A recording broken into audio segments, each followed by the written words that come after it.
أعوذ بالله من الشيطان الرجيم بسم الله الرحمن الرحيم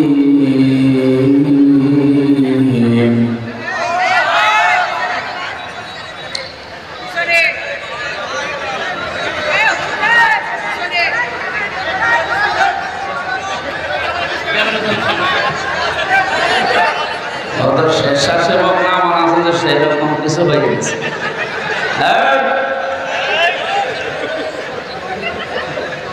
ঠিক আছে পর্যন্ত হবে হ্যাঁ ভাই দেখেন না ওকে কি পাগল হয়ে গেছে আপনারা তার বসেন না ওর হাতে গিয়ে দেখতে পাচ্ছেন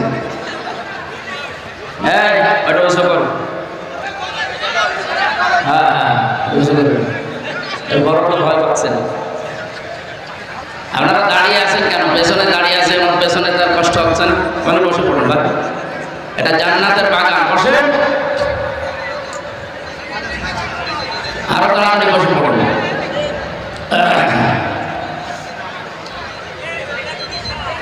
বিসমিল্লাহির রহমানির রহিম ইয়া الذين آمنوا ادخلوا في السلم كافة ولا تتبعوا خطوات الشيطان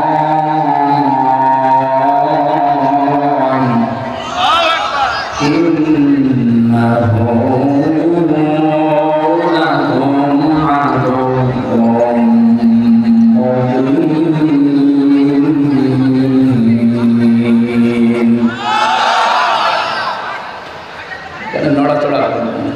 যেভাবে শোনা দরকার ওভাবে শোনা عن أبي ذر رضي الله تعالى عنه قال دخلت النبي صلى الله عليه وسلم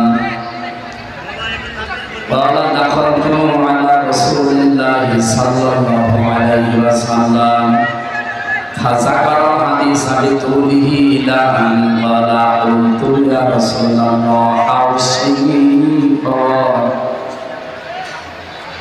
رسول الله صلى الله عليه وسلم أوصيك بتقوى الله فإنه عصيان لأمرك كله قلت زدني قال عليك بتلاوة القرآن وذكر الله عز وجل فإنه ذكر لك في السماء ونور لك في الأرض قلت زدني قال عليك بطول الصمت فإنه مطردة للشيطان وعون لك على أمر دينك قلت زدني قال إياك والضحك فإنه يميت القلب ويذهب بنور الوجه قلت زدني قال قل الحق وإن كان مرا قلت زدني قال عليك بطوله قلت زدني قال لا تخف في الله ولومة لائم قلت زدني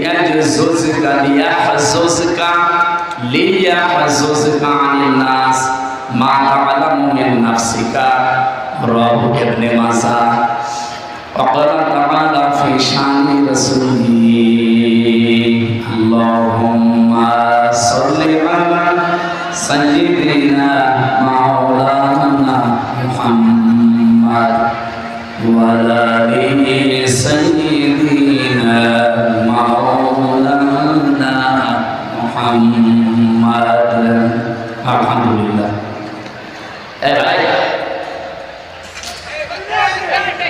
দাঁড়িয়েছে ভাই কথা বলবেন না ভাই বাংলাদেশের ঐতিহ্যবাহী জেলা আমার গ্রাম প্রিয় এলাকা কুষ্টিয়া দৌলতপুর থানার অন্তর্গত হোসেনাবাদ বাজার হাই স্কুল ময়দানে দারুল কোরআন দারুল উলুম নুরুল কোরআন কওমি মাদ্রাসা এবং এলাকাবাসীর উদ্যোগে ষষ্ঠ বাৎসরিক 2 দিনব্যাপী ঐতিহাসিক তাফসীরুল কোরআন মাহফিলের সমাপনী রজনীর স্বনামধন্য সভাপতি জনাব মাওলানা শামসুল হক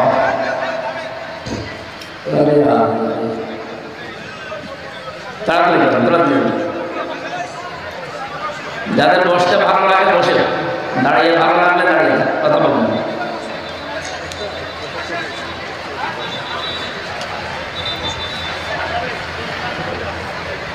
ফ্যান চলছে এত না,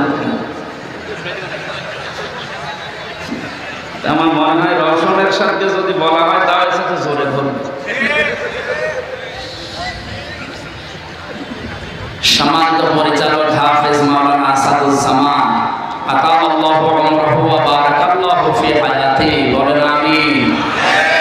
মাহফিলে এতক্ষণ যারা কথা বললেন, বিশেষ করে ইসলামিক চিন্তাবিদ বরিষ্ঠ কণ্ঠস্বর মাওলানা ইয়াসির আরাফাত জিহাদি, গতকাল এখানে যারা কথা বলেছিলেন বিশ্বনন্দিত মুফাসসির কোরআন ইসলামিক চিন্তাবিদ মাওলানা হাফিজুর রহমান সিদ্দিকী কুয়াকাটা, মাওলানা শাহীন মাহমুদ পটুয়াখালী সহ অন্যান্য উলামা ইকরাম, বিশেষ মেহমান অনেকগুলো মানুষের নাম দিয়েছে।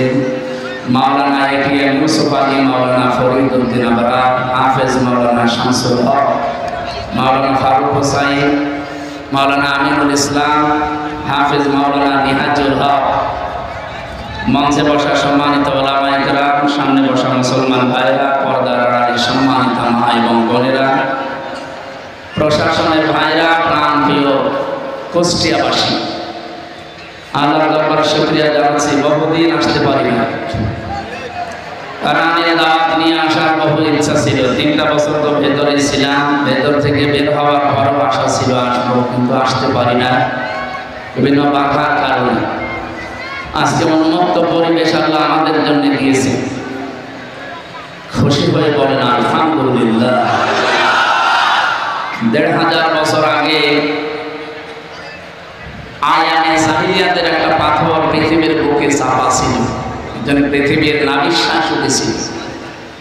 1500 বছর পরে আমাদের উপরও একটা পাথর ছিল, এটা আয়ানে জাহিলিয়াতের পাথর না, আওয়ামী জাহিলিয়াতের পাথর।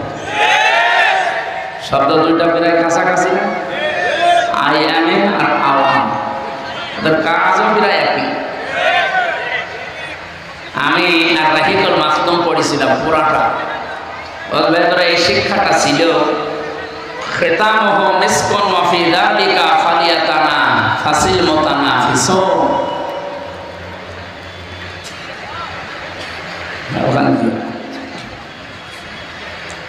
ওনারা ব্যাখ্যা করতে গিয়ে শব্দের খিতামুহু মিসকুন, তাফসীরে মুফাসসিরিন ইকরাম যে শব্দটা দিয়েছেন এর আগে যে আয়াতের শেষের অংশ আছে, আর রাহিকুল মাখদুম এই শব্দ কোরআনের শব্দ। বিশ্বে প্রায় 26টার উপরে এখন নবীজির জীবনের উপরে ধর্মীয় গ্রন্থ আছে, তার ভেতরে অথেন্টিক এবং সর্বোচ্চ পুরস্কার প্রাপ্ত এই রাহিকুল মাখদুম আল্লামা সফিউর রহমানের লেখা। বিশ্বে শুধু এই মুসলমান দেশে না, অমুসলিম যত দেশ আছে যেখানে আমাদের নবী মুহাম্মদ রাসূলুল্লাহকে নিয়ে আলোচনা হয়, সেখানে তারা রাহিকুল মাখদুম এই বইটার নাম, এই কিতাবটার নাম জানে তার।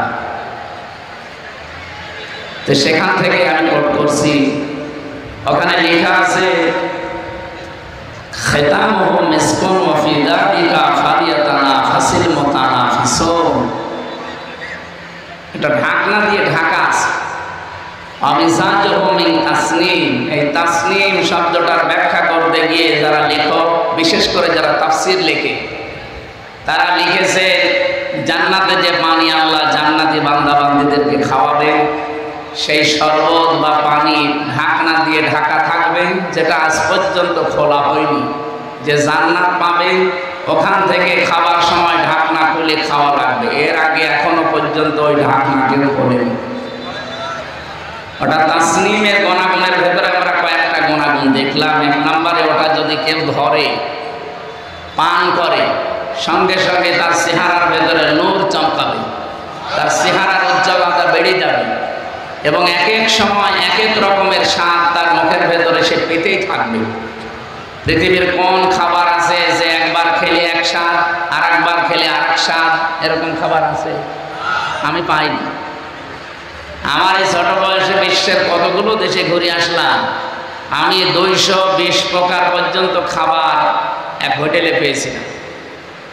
আপনি জীবনের নামও শোনেন, আমিও শুনছিলাম না, ওই শুনে আসলাম কত রকমের খাবার এখানে তৈরি হয়, 220 প্রকার। বাংলাদেশে এক জায়গায় পেয়েছিলাম 180 প্রকার খাবার রান্না হয়, গাজীপুরের কাপাসিয়ায় নিরিবিলি হোটেলে। 180 প্রকার খাবার আপনি কি রান্না করেন এখন? হোটেলের মালিক তোতা মিয়া ওই এসে বলছে, হুজুর এই যে এইটা খান। কি এইটা? কাঁঠালের পাতা ভর্তা। তো ছাগল লেখা কাঁঠালের পাতা ভর্তা, এও নাকি একটা খাবার। বাঁশের পাতা ভর্তা, এও খাবার। জামের পাতা ভর্তা, এও খাবার। এইভাবে করে করে 180 প্রকার। আর থাইল্যান্ডে পেয়েছিলাম 220 প্রকার, কাঁকড়া মাকড়া সব দেয়, যেগুলো আমরা অন্তত ঘৃণা করি, খেতে চাই না, এইরকম জিনিসও। তারপর দাম কি? বাংলাদেশের টাকায় কমপক্ষে 22,000 টাকা হবে কাঁকড়া। উন্নত জাতের কাঁকড়া তারা নাকি প্রতিপালন করে, সাগর থেকে নিয়ে আসে, ওটা ফ্রাই করে দেয়। ওরা বলে যে ওদের খুব স্বাদ, সাদা তো দেখলে আমার ঘৃণা করে। আমার মেয়েরে আমি ভিডিও কলে দেখাচ্ছিলাম, আমার ওই 4 বছর যেটা, ও দেখে বলছে, বাবা কি এমন কাঁকড়া, তুমি যদি দেশে আসো জীবনে তোমার মুখে আর চুমু খাবো না। কেন? কাঁকড়া খাওয়া বাইরে যে। এই যে খাবারগুলোর পরে পরিবেশন করা হয় পানি, আমি দেখেছি এই পানিগুলো পৃথিবীতে সবচাইতে দামি যে পানি, নাম কি বলেন তো দামি পানির নাম? হুজুর তো তাই বল, পৃথিবীর দামি পানির নাম বলছে জমজম। 1 গ্লাস কয় টাকা নেবে? খুব বেশি হলেও না 100 টাকা দিলে আপনাকে 1 গ্লাস দিয়ে দেবে। এই পৃথিবীর 257টা রাষ্ট্র সবচাইতে দামি পানির নাম হচ্ছে অ্যাকোয়া ক্রিস্টালা। এই হাফ লিটার পানির দাম 700 গ্রাম। 700 গ্রাম পানির দাম এখন প্রায় বাংলাদেশের টাকা অনুযায়ী 55 লক্ষ। মুকেশ আম্বানির নাম শুনেছেন? ভারতে ওর স্ত্রী নীতা আম্বানি এটা পান করে, প্রতিদিন অন্তত 3-4 লিটার করে তো যায়। আপনি হিসাব করে দেখেন তো, স্বর্ণের বার গুলিয়ে ওটা রিফাইন করার ভেতরে দেয়, ওটা দিলে কয়েকটা উপকার আছে, সব উপকার এখানে বলা যাচ্ছে না, তার 2টা বলি। একটা, যৌবন ঠিক থাকে। 2 নম্বর, চামড়া জড়িয়ে যায় না।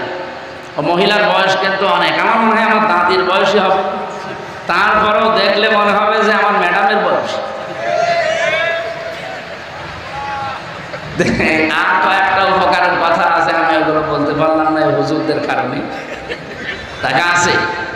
তো এই মহিলা আমার মনে হয় মাঝে মাঝে যে যদি প্রতিদিন অন্তত 3-4 লিটার পানি পান করে, 3 কোটি 3.5 কোটি টাকা শুধু পানি খায়, আর বাকি যা খায় ওগুলো তো নাম বলা যাচ্ছে না, তো আরো দাম। এত দামি জিনিস এই মহিলা খেয়ে কয়েকটা উপকার পাচ্ছে। 1 নম্বরে, বয়স বোঝা যায় না, বয়সের ছাপ এই শরীরের ভেতরে পড়ে না, চামড়াগুলো জড়ো হয়ে যায় না, যৌবন ঠিক থাকে। বাকি আরো যে 2টা আছে বললাম না, আপনি একা একা আসবেন, আপনাকে বলবো, ওগুলো ঠিক থাকে। তো কি হচ্ছে, আমি যে কথাটা এখানে আপনাদের সামনে তুলেছিলাম, যেখানে যারা বসে আছে সম্মানিত ওলামায়ে কেরাম, সামনে বসা মুসলমান ভাইরা, পর্দার আড়ালের সম্মানিতা মা এবং বোনেরা, প্রশাসনের ভাইরা, প্রাণপ্রিয় কুষ্টিয়াবাসী, এ কথাগুলো বলি না? বলেন বলেন। বড় আশা ছিল আমি দূরের জেলাগুলো বাদ দিয়ে আমার নিজের এলাকাগুলো একটু ঠিক করি, কোরআন হাদিসের যতটুকু আমি জেনেছি বুঝেছি মানুষকে জানা, এতে কপালে ফেল জানেরা আসলে বলতে দেয় না। এই পৃথিবীতে আসলে শব্দটাই সমস্যা। এই তাফসীরুল কোরআন মাহফিল লিখে দিয়েছেন, এই শব্দটা জানেন। উনি দেখেন তাফসীর যেখানে লেখা নেই, অন্য কোনো শব্দ থাকলে জালেমদের কোনো সমস্যা হয় না। যত জায়গায় আপনি পাবেন তাফসীরুল কোরআন মাহফিল, কিছু না কিছু বাধা আসবে, কিছু না কিছু ফতোয়া আসবে। অথচ কোরআন পড়ে আমি দুইটা জিনিস অন্তত ক্লিয়ার হয়েছে যে দুই জায়গায় কোনো ফতোয়াবাজি চলবে না, দুইটা জায়গায় কোনো ফতোয়াবাজি চলবে না। এখানে ফতোয়া দেওয়া ঠিক নয়, দলাদলি করার মতো পার্থক্য করা, আলাদা আলাদা হয়ে যাওয়া হারাম। সে দুই জায়গার এক জায়গা হচ্ছে কোরআনের কাছে। ওয়াতাসিমু বিহাবলিল্লাহি জামিআন ওয়া লা তাফাররাকু, সূরা আলে ইমরানের 103 নম্বর আয়াতের প্রথম অংশে আছে। আল্লাহ বলেন যে কোরআনের কাছে যখন আসতে বলবে তখন কোনো দলাদলি করবা না, কোনো ফতোয়াবাজি করবা না। এই জায়গায় আপনি সারা পৃথিবীতে দেখেন যেখানে কোরআনের কাছে ডাক দেওয়া হয় সেখানে ফতোয়া বেশি। এখানে যদি ওরস শরীফ দিতে, এই জায়গায় যদি ইসালে সওয়াব দিতে, এখানে যদি আপনি ওই যে 63 দিন ব্যাপী যা হয় বাংলাদেশে বিভিন্ন নাম দিয়ে, আমি নামগুলো নিলাম না, এই নামে কিছু হলে কোনো বাধা হয় আমি দেখিনি, শুনিও। ইসালে সওয়াবে আজ পর্যন্ত বাংলাদেশে কোনো জায়গায় বাধা হয়েছে? আর ভারতে তো বাধা হয় না, কারণ ভারতে এটা নিয়ে চলে। এরপরে নওরস শরীফ হয়, খসরস শরীফ হয়, গোসল শরীফ হয়, ওরস মোবারক, ওরস শরীফ, যত রকমের শরীফ বলেন মোবারক বলেন, কোনো জায়গায় বাধা হয়নি আর আমি দেখিনি, শুনিও। শুধু একটা জায়গায় বাধা হয়, তাফসীরুল কোরআন মাহফিল লেখা থাকলেই বাধা হয়। এরা আমি কারণ পেয়েছি এই শব্দের ভেতরে, যারা আরবি গ্রামার জানি শব্দ ভাঙবেন, এ শব্দের গোড়ায় চলে যাবেন। ফাসসারা ইউফাসসিরু তাফসীরান ফাহুয়া মুফাসসিরুন, এই যে ভাবে সাররাফা ইউসাররিফু তাসরিফান ফাহুয়া মুসাররিফুন, এই বাপ থেকে যে শব্দগুলো আমরা খাসিয়াত বের করতে পারি, এখান থেকে যে গুণাগুণগুলো বের হয়, তার বাংলা অর্থ দাঁড়ায় উন্মুক্ত করা, খুলে ফেলা, উলঙ্গ করা। ঢাকনা আছে, ঢাকনা তুলে ফেলা, এর নাম হচ্ছে তাফসীর।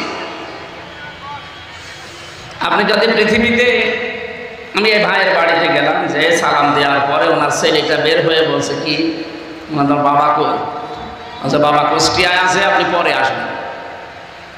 মানে এমন সুন্দরভাবে আমার সালামের জবাব দিয়েছে, কি ছেলে না মেয়ে বোঝা যাচ্ছে। এখন যদি আমি নাম জিজ্ঞাসা করি তাও তো একটা ধোকায় পড়ে যাব, কারণ এদেশে অনেক ছেলে মানুষের নাম, মেয়ে মানুষের নাম একই। কাউকে যদি বলে তার নাম কি, ও যদি বলে মাহি, আপনি কি বুঝবেন? মহিলাও আছে মাহি, হয় যে মাহিয়া মাহি, আপনাদের তো এর সাথে কোনো সম্পর্ক নেই। আর একজন আছে মাহি বি চৌধুরী, এটাও কিন্তু একজন মানুষের নাম, কিন্তু পুরুষ মানুষ। আগেরটা মহিলা, পরেরটা নাম বললে তো বোঝা যাবে না। এখন ওইটা আম্মু না আব্বু আমার কি বলে সালাম দিল, আঙ্কেল বলে, এখন কিভাবে বুঝবো আমি? ওর যে পায়জামা প্যান্ট পরা আছে এটা খুলে ফেলা লাগবে, এটা না খুললে আপনি বুঝবেন। পায়জামা প্যান্ট আছে এটা খুলে ফেলেন, এখন আপনি টের পাবেন যেটা আম্মু না আব্বু। এইটা বাংলা অর্থ তাফসীর, বুঝে? আমাদের এই দেশে, এই পরিবারে, এই সমাজে, এই রাষ্ট্রে, এই পৃথিবীতে এখন অনেকেই বিভিন্ন আবরণ দিয়ে নিজেকে আড়াল করে রেখেছে।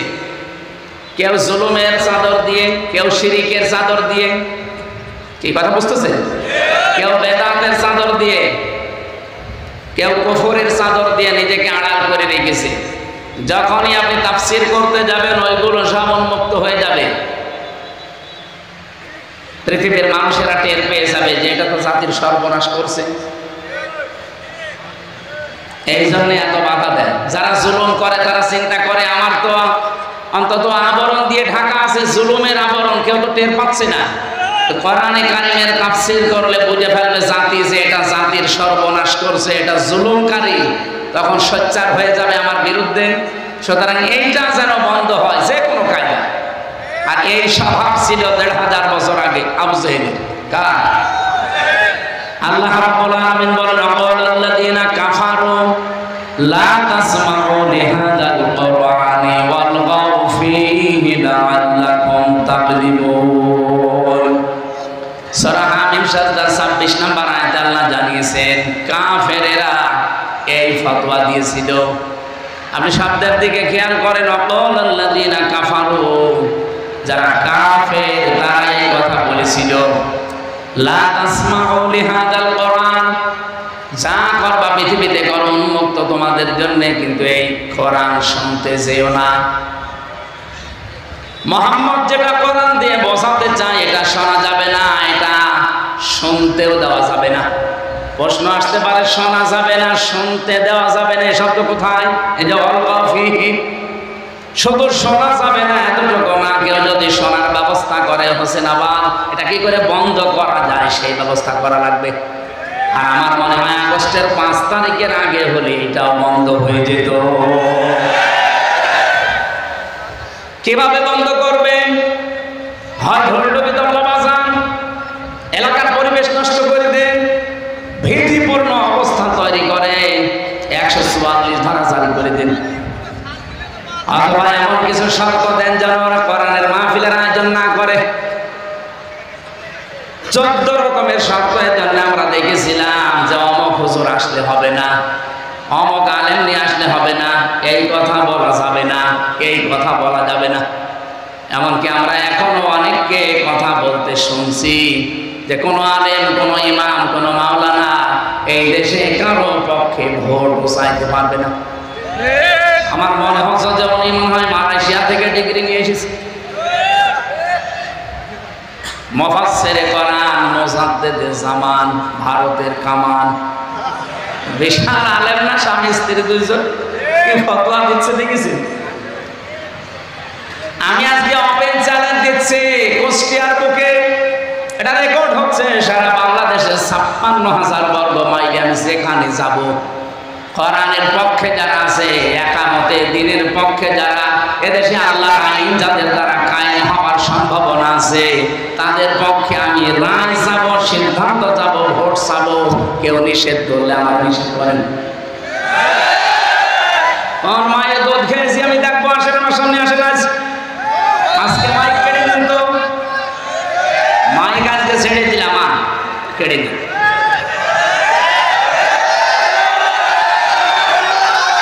আগস্টের 5 তারিখের আগে দেশ আর নেই, এদেশ এখন এপ্রিলের 23 তারিখ চলছে। আগস্ট আসতে আর কয়েক মাস আছে। আমার মনে হয় এই আগস্ট আসার আগে দেশে এখনো কিছু জুলুম আছে, এই জুলুমগুলো আমরা চাই যেন বন্ধ হয়। আগস্ট আসার আগে যদি এই জুলুমগুলো বন্ধ না হয়, আবার আগস্ট আসলে কিছু ঘটে যাবে। আমি নামগুলো নিতে পারলাম না। তাই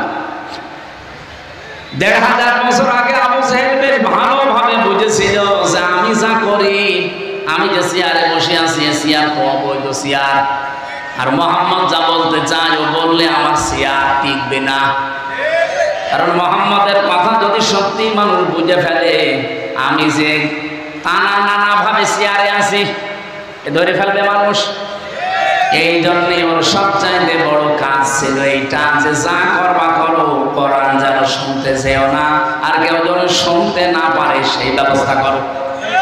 আমার মনে হয় 1500 বছর পর ওই আয়ামে জাহিলিয়াত যুগ পার হয়ে আমি জাহিলিয়াত যুগ শুরু হওয়ার পর ঠিক তারাও বুঝেছিল যে দেশে হামজা কোরআন দিয়ে যা বলতে চায়, জনগণ যদি সত্যি এগুলো বুঝে ফেলে, আমাদের সিয়ার থাকবে না। এখানে এত বাধা দিচ্ছে, এখানে এত বাধা দেবে কোন কারণে? আমার যাতে কত বড় বড় হুজুর, আমার তো শরীরই চলে না, আর এক একজন হুজুর আসতো বাবা 3-4 মন গায়ে বসত। এত বড় বড় হুজুরের কোনো বাধা নেই, আরো টাকা পয়সা দিয়ে বলতো সারা রাত ওয়াজ করেন। কি ওয়াজ? সাপের কাহিনী বলেন, সাপের কাহিনী বলেন, মাছের কাহিনী বলেন, আপনিও কান্দেন, যারা আছে সামনে ওরাও কান্দুক, কেঁদে কেটে বাড়ি চলে যান। আমাদের চেয়ারের 4টা পায়া, একটা পায়া যেন আঘাত না লাগে। হামজা আসলে তো পায়া থাকবে না, কোরআন দিয়ে মানুষকে যা বুঝিয়ে দেবে, মানুষ যদি সত্যি বুঝে ফেলে, আমাদের চেয়ার কিন্তু থাকবে না। এই কারণ তারা নিজেদেরকে জুলুমের চাদর দিয়ে আড়াল করে রেখেছিল, অনেকে বেদাতের চাদর দিয়ে নিজেদেরকে আড়াল করে রেখেছে। এই যে আমার তাহেরি ভাই, ওই যে প্রকাশ্য বেদাত করে, শিরিক করে, করছে আলী বাবা, শালি বাবা, কেল্লা বাবা, ফতে বাবা। আমি এক কথা জবাব দিচ্ছি, এদিকে তাকান। আল্লাহ যেটা পারে এ পৃথিবীর অন্য কেউ পারে এই বিশ্বাস করার নাম হচ্ছে শিরক। আর শিরক যারা করে তারা মুশরিক। মুশরিক যারা মরে গেলে জানাজা জায়েজ আছে? কবর দিলে কাজ হবে? হবে। কবরে যাওয়ার সঙ্গে সঙ্গে আল্লাহ আগুন লাগিয়ে দেবে। লাহুম মিন জাহান্নামা মিহাদু ওয়া মিন ফাওকিহিম গাওয়াশ। ইলা আখিরি আয়াত। আল্লাহ পাক বলেন ওদেরকে শুধু কবরে রাখতে দেরি হবে, কবরের নিচে আমি জাহান্নামের বিছানা বিছিয়ে দেব আর উপরে আগুন লাগিয়ে দেব। ওয়াকাযালিকা নাজিসি যালিমিন। এটা আমি এই জন্য করব কারণ এটা জালেমদের শাস্তি। অকুষ্টিয়াবাসী, আমি যেটা এ পর্যন্ত এসে বোঝাতে চাই, পৃথিবীর শিরিককারী, বেদাতকারী, জুলুমকারী, কুফরিকারী, এগুলো সবই তারা নিজেদেরকে চাদর দিয়ে আড়াল করে রেখেছে। এরা তাফসীর শুনলেই ভয় পায়, কারণ ওরা জানে তাফসীর মানে খুলে ফেলা, উলঙ্গ করা, উন্মুক্ত করা। ঢাকনা দিয়ে ঢাকা আছে, ঢাকনা ফেলে দেওয়া। আমরা যতগুলো ঢাকনা দিয়ে নিজেদেরকে ঢেকে রেখেছি, কোরআনের তাফসীর যদি সঠিকভাবে করা হয় একটাও টিকবে না। ওরা নিজেরাও জানে যে আমরা ভ্রান্ত পথে আছি। কথা বলেন না কেন? নিজেরাও জানে যে আমরা ভুল পথে আছি, কিন্তু দুনিয়ার স্বার্থে তারা ওটা ছাড়তে চায় না। এই পৃথিবীতে আমরা তিনটা প্রাণী দেখি, এরা কিন্তু দিনের আলোতে বের হয় না কোনোদিন, রাতের আধারে বের হয়। এই যে রাত এখন অন্ধকার হয়ে গেছে, যত বেশি অন্ধকার হবে দেখবেন তত বেশি ওরা রাতের বেলা বের হবে। পেঁচা, বাদুড় আর শামসিকা, নাকি এলাকায় নেই? তিনটা জিনিস রাতে বের হয়, বের হয়ে স্থির থাকে, মানুষের কলা নষ্ট করে, ফসল নষ্ট করে, পানির বরজ নষ্ট করে। কি কথা বলছে দেখেন? দিনের আলো, সূর্যের আলো তাদের ভালো লাগে না, রাতের আধার তাদের ভালো লাগে। এই জন্য নাম দেখেন ডিজিটাল নাম, পেঁচা, বাদুড়, শামসিকা। আমার মনে হচ্ছে ওর চেহারা এরকমই। এই কথা বলেন, যাদের নাম বললাম কি একবার দেখলে আরেকবার দেখতে মন চাবে? কি বুঝলেন এখান থেকে? দিনের আলো, সূর্যের আলো এদের ভালো লাগে না, রাতের আধার বেছে নিয়েছে ভালো লাগে এদের। এই কারণে এদের নাম ওইরকম। এই পৃথিবীতে যারা কোরআনের আলো, দিনের আলো, ইসলামের আলো যাদের সহ্য হয় না, ভালো লাগে না, এরাই কিন্তু অন্ধকারের পথগুলো, বিশেষ করে জুলুমের, কুফরির, শিরকির, বেদাতের অন্ধকারের পথ বেছে নেয়। বেছে নিয়ে তো স্থির থাকে না, এই পথগুলো বিভিন্ন কায়দায় মানুষকে ক্ষতি করে। শিরক দিয়ে মানুষের ঈমানগুলো ধ্বংস করে দেয়, বেদাতগুলো দিয়ে আমার আল্লাহর প্রশংসা বলে মানুষকে ফেলিয়ে দেয়, কুফরি দিয়ে মানুষের ঈমানটা নষ্ট করে ফেলে। সবচাইতে বড় বিষয় জুলুম। এই জুলুম করলে মানুষ আর হামজার টার্গেট থাকে না, জুলুম করলে সরাসরি মানুষ আল্লাহর মামলার আসামি হয়ে যায়। এটা আমি বাংলা কোথায়?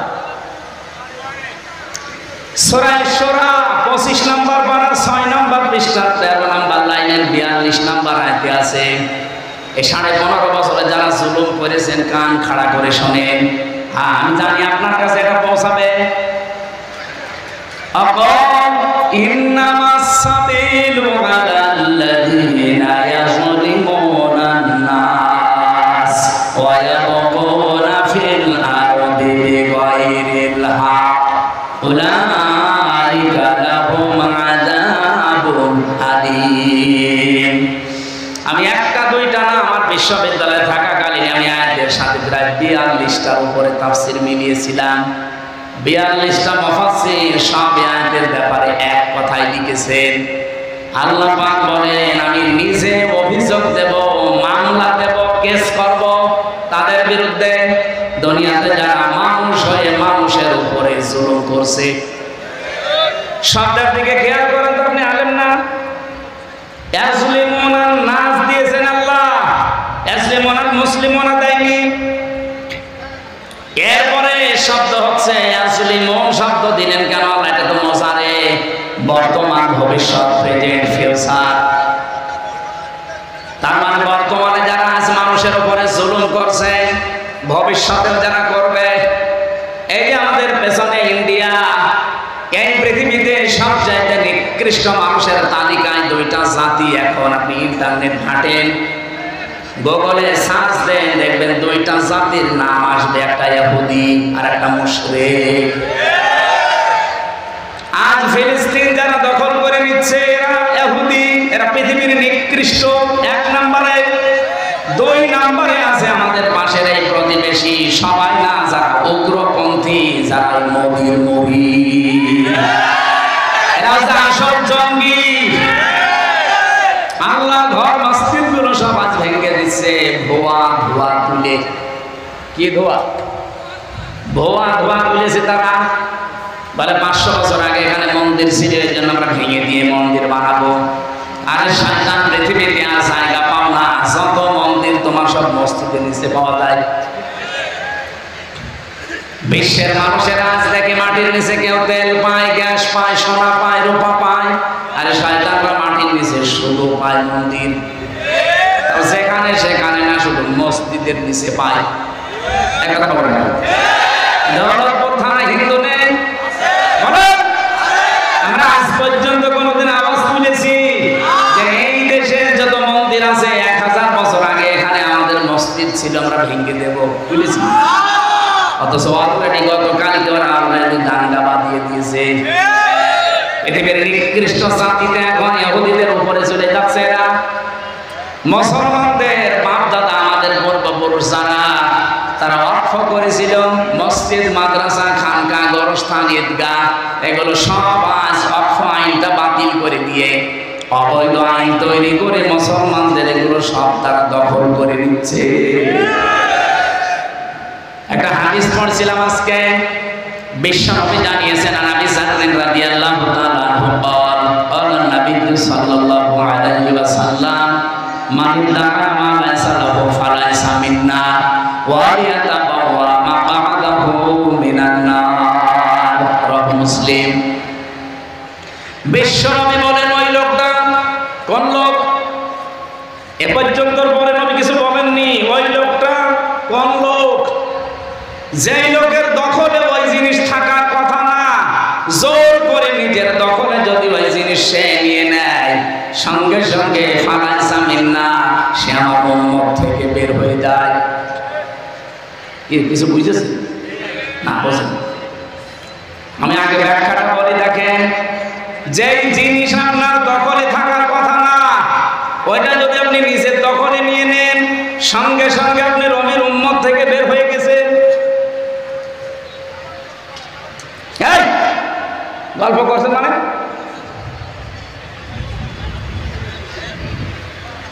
এদিকে তাকান, এই খুব গুরুত্বপূর্ণ বিষয়টা। 2 নম্বরের শাস্তি হচ্ছে সে যেন জাহান্নামে নিজের স্থান বরাদ্দ করে নিল। আমি কি হাদিস বানালাম? এর ব্যাখ্যা কি হবে? এখানে আমি টেকাই 2টা বিষয় পেয়েছি। যে জিনিস আপনার দখলে ছিল, আগে আপনার মালিকানায় ছিল, কেউ কেড়ে নিয়েছিল, কেউ দখল করেছিল, সেটা যদি আপনি আবার ফেরত পান, তাহলে এই হাদিসের যে শাস্তি, তার আওতায় আপনি থাকবেন না। আমার মনে হয় খুব কঠিন হয়ে যাচ্ছে, কথা বুঝতেছে? যে জিনিস আপনার ছিল, আপনার আন্ডারে ছিল, কেউ কেড়ে নিয়েছিল, কেউ জবরদস্তি করে দখলে রেখেছিল, এখন যদি ওইটি আপনি আবার ফেরত পান, আপনি দখলবাজ না, দখলদার না, আপনার নিজের জিনিস আপনি নিজে ফেরত পেয়েছেন। আপনি হাদিসের যে প্রথম শাস্তি ফালাইসা মিন্না, সে নবীর উম্মত না, এটার ভেতরে আপনি পড়বেন না। আমি একটা বলছি উদাহরণ, বাংলাদেশে যে ইসলামী ব্যাংক যাদের ছিল, তারা এখন ফেরত পেয়েছে। জবাব দেওয়া লাগবে আপনাকে। আমি যদি বানিয়ে বলি, কিছু ভুল বলি, আপনি ধরিয়ে দেন না, জোর করবেন না, একেবারে লাইন মতো এসে বলেন। ইসলামী ব্যাংক যাদের ছিল, তারা ফেরত পেয়েছে।